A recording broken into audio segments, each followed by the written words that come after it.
The Israeli army says it's recovered the bodies of 6 hostages from Gaza. The military claiming to have identified the remains of the deceased, who were aged between 35 to 80.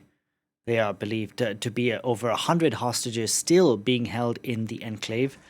Health officials in Gaza, meanwhile, have announced that nearly 40,200 Palestinians have been killed in Gaza since the 7th of October. For more on all of this, we can bring in France 24's Irris Makler standing by in Jerusalem. Irris, good afternoon. Will this latest development out of the enclave today ramp up pressure to secure a ceasefire deal? Yes, I think there's no doubt that the timing, right in the middle of a discussion about the price Israel is willing to pay for a ceasefire deal and a return of the hostages, the timing is exquisite. We have heard from many in this right-wing government who are opposed to a hostage deal.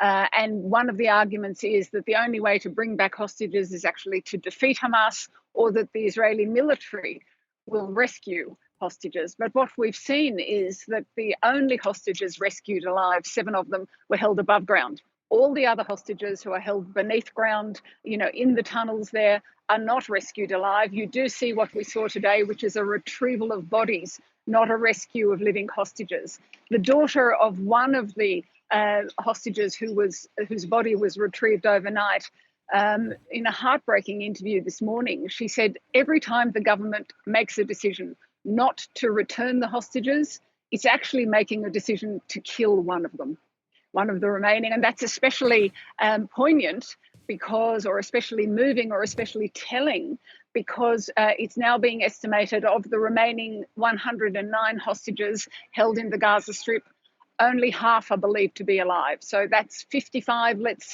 call it 55-50. And the pressure really is on from the ground up for the Israeli government to take some action.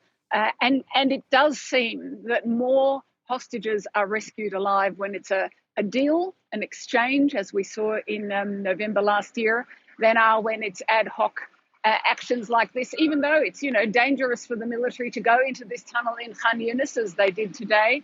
They did that on the basis of specific intelligence believed to have been provided by Hamas militants who were captured in the Gaza Strip, so they knew where to look. Nevertheless, it's a complex operation, and in the end, you don't bring back live hostages. Exactly, just bring back bodies, unfortunately. Iris, the U.S. Secretary of State Anthony Blinken, still in the region. He's meeting Egyptian President al-Sisi today. What's Anthony Blinken hoping to achieve? I think having nailed one party to the deal and saying last night that he's got an agreement from Benjamin Netanyahu, he's looking to get an agreement from Hamas as well. There were people in Benjamin Netanyahu's government who were talking down this deal. There are members of Hamas who are doing the same. But they have condemned it from the Hamas side, but it hasn't been an outright rejection. So it's well known that Anthony Blinken will not be speaking directly to any Hamas representatives there, if there are Hamas representatives there. In any event, the person who makes the decision is Yahya Sinwar, and he's in the Gaza Strip, or more accurately, beneath the Gaza Strip somewhere. But what he does do is he speaks to the mediators. That's to Qatar, a mentor and a supporter of Hamas, and to Egypt, which is not just a negotiator, it's actually a party, because one of the issues, it shares a border with Gaza, and one of the issues is what's going to happen along that Hamas-Egypt border, the Gaza-Egypt border.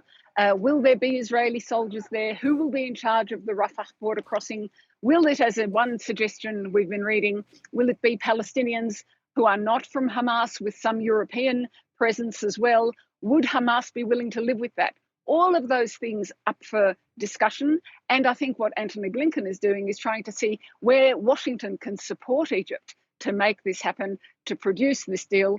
I think from their point of view, before the end of the Democratic Convention, they want this off the table, or certainly before the US elections in November. Exactly, the timing would be ripe. Iris, thank you very much for that. Irris Makler reporting there for us.